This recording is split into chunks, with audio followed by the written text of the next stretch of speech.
Et bonsoir, ce soir, petite vidéo sur un dripper, l'aéronaute. Donc voilà, je me le suis acheté, il y a de bons retours dessus et voilà, j'ai voulu le prendre quoi, parce qu'il me plaisait bien et j'étais assez surpris parce que il passe vraiment pas mal et il y a un bon rendu saveur, peut-être pas au wattage, mais moi je trouve qu'on quand même il rend pas mal les saveurs. Peut-être comparé à d'autres drippers, c'est peut-être son système. Donc voilà. On va regarder tout de suite à quoi il ressemble. Donc vous le recevez dans cette petite boîte. Voilà. Tout, tout simplement. Donc tac, boîte en plastique toute simple. Il n'y a rien à part écrit aéronaute dessus. Voilà. Donc la petite clé Allen pour l'intérieur. Vous avez un sachet de spar assez complet quand même. Il y a il y a deux tubes. Je vous expliquerai après. En fait, c'est si vous voulez, vous pouvez. Il y a des arrivées d'air qu'on peut combler avec ces deux tubes. C'est pas, ils font pas la même taille parce qu'il y en a un pour en haut, il y en a un pour en bas. Il y a deux joints de rechange, des gros. Il y a quatre petits joints pour remplacer les joints, justement où vont ces tubes. Il y a quatre vis de rechange pour les plots positifs et négatifs. Et il y a un jeu de petites plaquettes là. C'est pour utiliser quand on utilise des gros diamètres pour coincer à l'intérieur. Donc, on va le mettre sur une box pour vous montrer. Sinon, j'arriverai pas à le sortir. Tac, voilà. Donc, la partie du haut, on a quand même un assez large drip tip. Très très gros. On va regarder tout de suite les mensurations. En plus, il est pas. On est à 12 mm intérieur, extérieur. 15. Pas mal. Donc, il est en 22, je crois. Ah, on va m'embêter. Attendez, je vais couper. Parce que sinon, on n'en est pas sorti. Donc, tac. Si je dis pas de conneries, de toute façon, ça sert à rien de mesurer, mais on va vérifier. Il est en 22. Il est en 20. Ouais, mais c'est l'intérieur, je suis bête. 22. Voilà. C'est un. Donc, il y a ce petit tube à l'intérieur. Vous voyez qu'il y a une aération déjà. Voilà. C'est l'airflow qui n'est en haut, qui n'est pas réglable. Il y en a qui le trouvent très aérien, mais il vaut mieux qu'il soit aérien. Parce qu'un dripper, c'est ce qu'on cherche, c'est qu'il soit aérien pour avoir la vape la moins chaude possible. Donc voilà. Et comme je vous disais, avec les petits tubes, je vais essayer. Bah, de toute façon, je vais sortir les deux.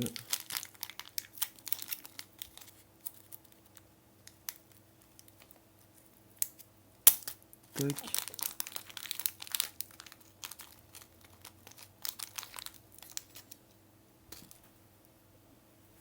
Ah ouais, c'est très calme ce soir. Bonne musique.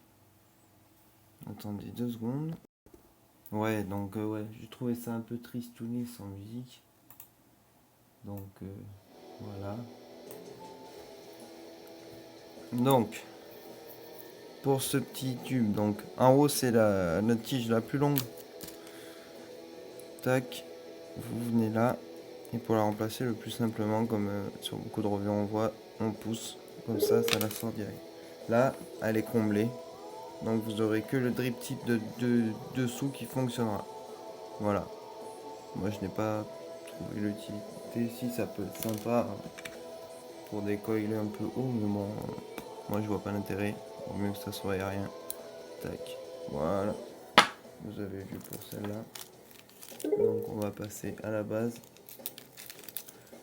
Tac.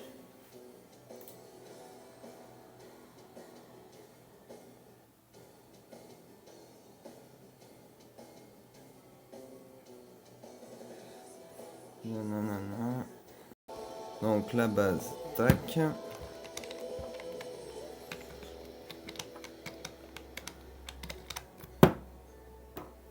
Ouais, il va falloir que bref, pour qu'on puisse mieux voir. Donc,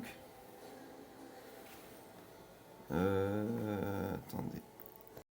Donc voilà, donc tac, donc voilà cette base, je le disais. Donc vous avez le pôle positif et le pôle négatif. Il fait partie du dripper celui-là. Je vais enlever pour voir que vous voyez mieux. Voilà. Au fond, forcément, il y a du pic, ils appellent ça le pic, je crois, c'est un pic pour résister à la chaleur. Voilà, tout simplement. Donc le jeu de plaquettes, il y en a qui l'utilisent, mais en fait, il y en a déjà un. On le voit pas très bien, mais voilà. Ça en avait un là et un là. Ils sont comme ça, est-ce que vous allez voir, moi j'utilise du Clapton Coil, donc il est soulevé des deux côtés parce que je passe par là. Il y en a qui passeront au milieu, mais moi ça m'a énervé un peu, donc voilà. Donc pareil, celui-là il est ouvert, le petit tube. Et on peut le remplacer par le plein là, pour avoir uniquement l'airflow du dessus. Tac, on le met, ça bouge. Uniquement l'airflow du bas, c'est à vous de voir, à vous de choisir, vous verrez. Donc pareil, là il y a des petits joints, c'est pour ça qu'ils sont dedans. Tac. Des deux côtés. Et en haut, c'est pareil. Voilà, on les voit. Voilà. Donc, tac, je vais vous remettre ça pour qu'on voit. On va passer un petit test de vape. Tac. Puis comme ça, vous allez voir comment on le monte, comment je le monte. Donc là, bon, moi j'ai trouvé que mes rendus, c'était avec le Clapton Coil. Clapton Coil, je sais pas comment on dit. Fabrication maison, bien sûr. Ah ouais, ça te coûte cher, trop cher en mettre un Clapton Coil. Tout fait. Donc moi, je le fais moi-même. D'ailleurs, je vais vous montrer. Il y en a qui utilisent des méthodes et tout, mais moi, c'est à l'ancienne. Hein. Donc je prends un brin de Cantal. Là, c'est du 0,4. Et j'utilise du 0,25, du 0,30. Là, je crois que c'est de l'inox, parce que des fois, je mets de l'inox. On peut mélanger les deux. Moi, je m'en fous, je l'ai déjà fait. Je trouve que c'est très bien. Ou du Cantal fin, c'est comme vous voulez. Et en fait, vous allez vous amuser à venir fabriquer votre Clapton Coil. Et voilà. Et on fait des tours.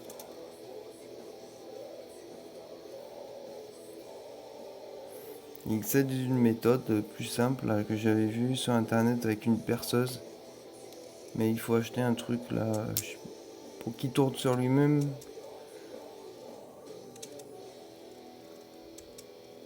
Ça, le brin du milieu, il ne tourne pas, je sais plus, c'est compliqué. C'est pour que le Cantal il puisse tourner sans s'enrouler en fait. C'est un accessoire de pêche. Donc voilà. Et ça pendant des heures. Non, je rigole. Peut-être une bonne demi-heure pour faire une bonne longueur comme ça. Je peux vous dire qu'il y en a pour un moment. Donc voilà, j'en ai un sous la main. Désolé, je vais tricher, mais je vais pas m'amuser à faire ça maintenant. Hein. Donc, je vais prendre mes outils. Ah oui, on n'avait pas regardé.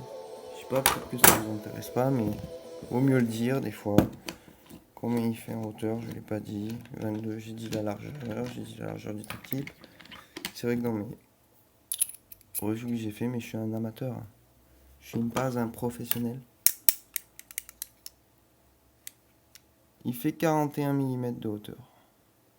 Donc vous voyez, il n'est pas énorme. Voilà. On prend une petite barre pour la route.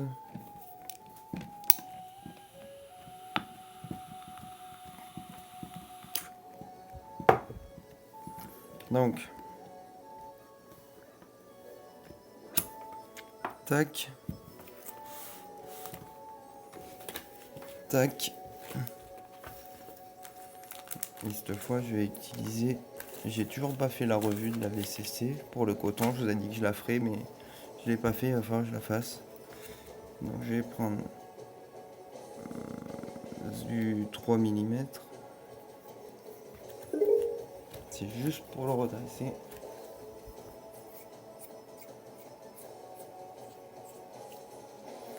Tac.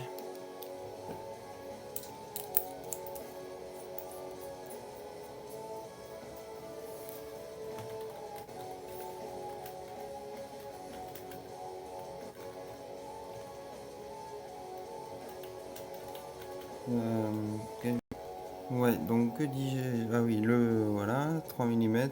Il est déjà fait, hein, désolé. Mais ça va être chiant sinon. Donc tac, avec la petite clé Allen pour serrer. Donc on se place un comme sur n'importe quel montage.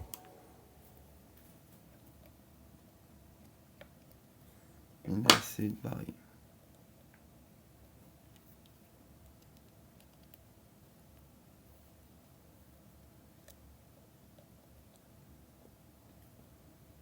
Voilà.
Ouais, c'est de la musique bizarre que j'écoute, je sais.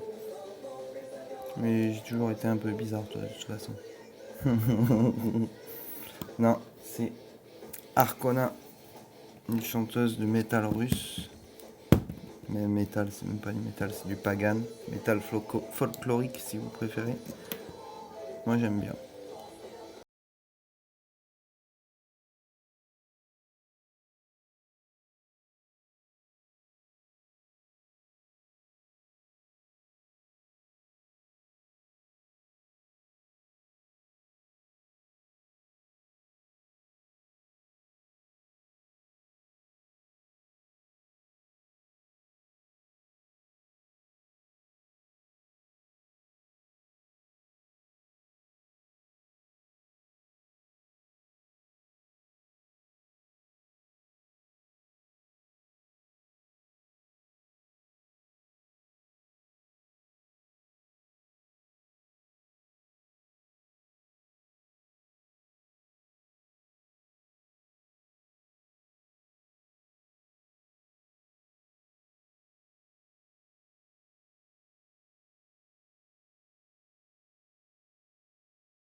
À quoi ça ressemble une fois fini?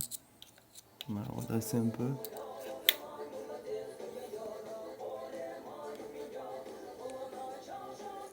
Ouais, je suis pas mal. Moi, j'aime bien le Clapton Coil. Je trouvais que c'était au niveau rendu, mais franchement, c'est pas trop mal. Parce que ça peut encaisser des bonnes puissances. Et voilà quoi, quand on veut monter en wattage, c'est toujours mieux qu'un brin de Cantal, même en... Là, j'en ai acheté du 0,7 mm. Il y a même du 0,8, mais bon, j'ai trouvé que ça... Partir de 80-90 watts, limite je prenais un dry hit quoi. Qu'avec le Clapton Coil, je me prends aucun dry hit, c'est impressionnant.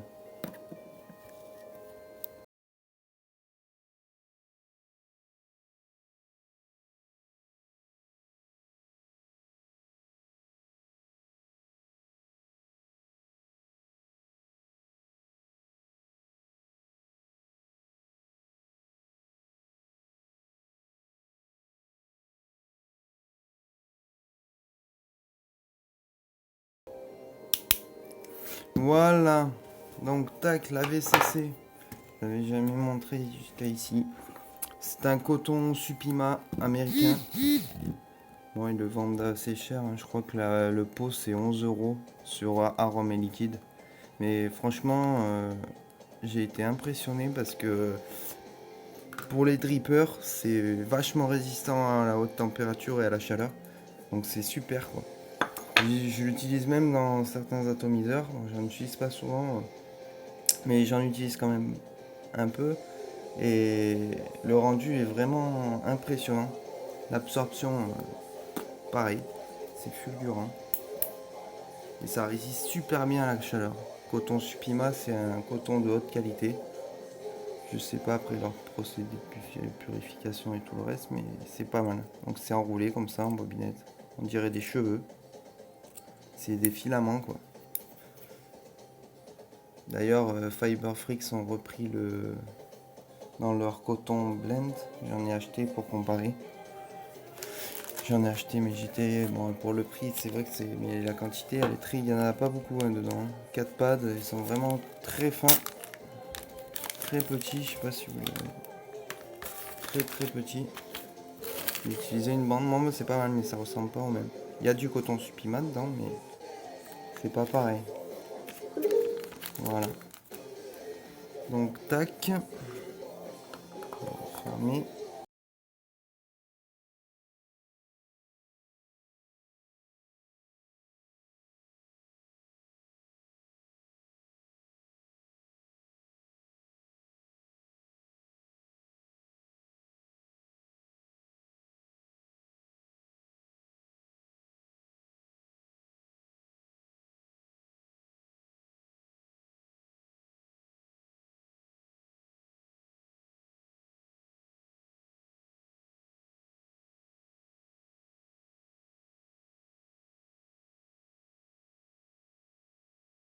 Je fais toujours des mèches avec.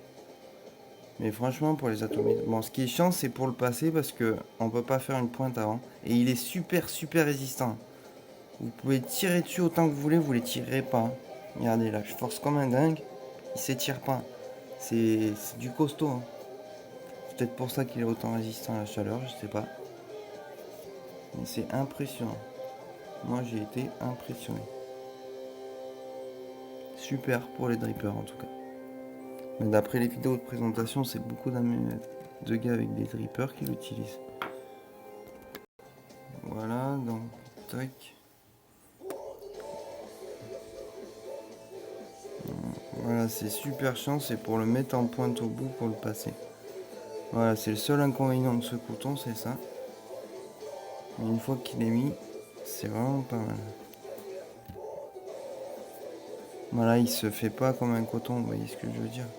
Vu qu'il est tissé, on a beaucoup de mal à le... Voilà. C'est son gros problème.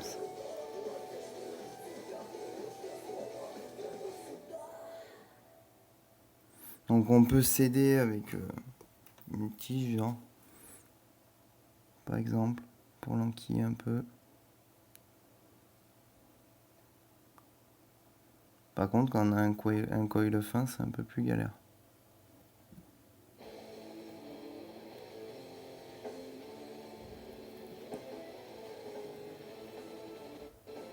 Là, il n'a pas tout pris. Vous voyez? C'est le problème.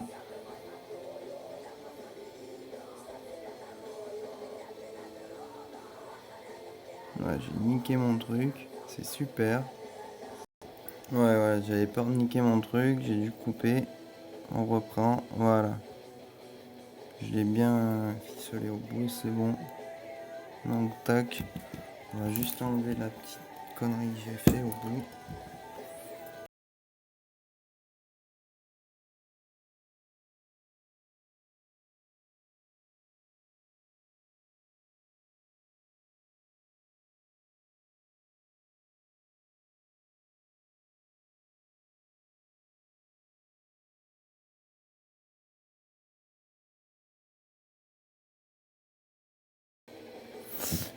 Voilà.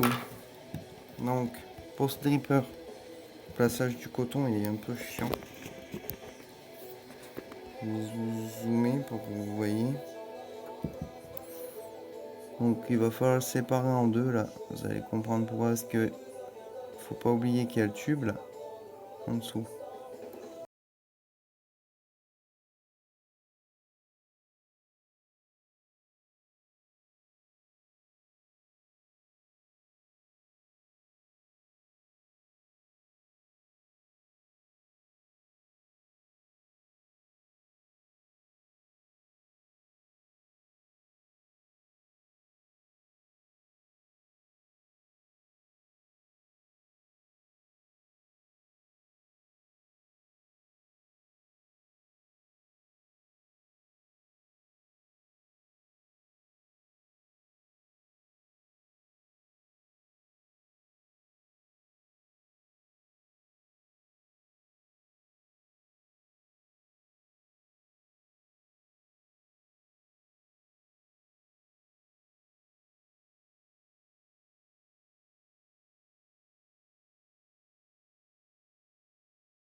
Donc, tac.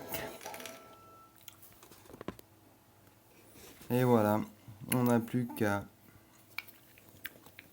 imbiber en liquide. Donc la VCC, comme je vous ai dit, vous la retrouvez sur Arômes et Liquide à 11 € le pot. Je sais pas combien de grammes, c'est pas marqué dessus. Il y a 20 grammes, je crois. C'est déjà pas mal. Moi, je l'ai depuis, si je dis pas de conneries, 2 mois. Vous avez vu, il y en a encore blindé. Donc tac, on vient imbiber en liquide. Pour ce faire, j'ai voulu tester les nouvelles gammes de The Foo et franchement ils sont pas mal. Là c'est le Lowrider. Franchement, bon petit liquide, super sympa. En 80 VG, 20 PG. Putain, il s'est mal mis, c'est enfoiré.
Ah ouais, c'est patate. Je sais pas si je peux vous montrer.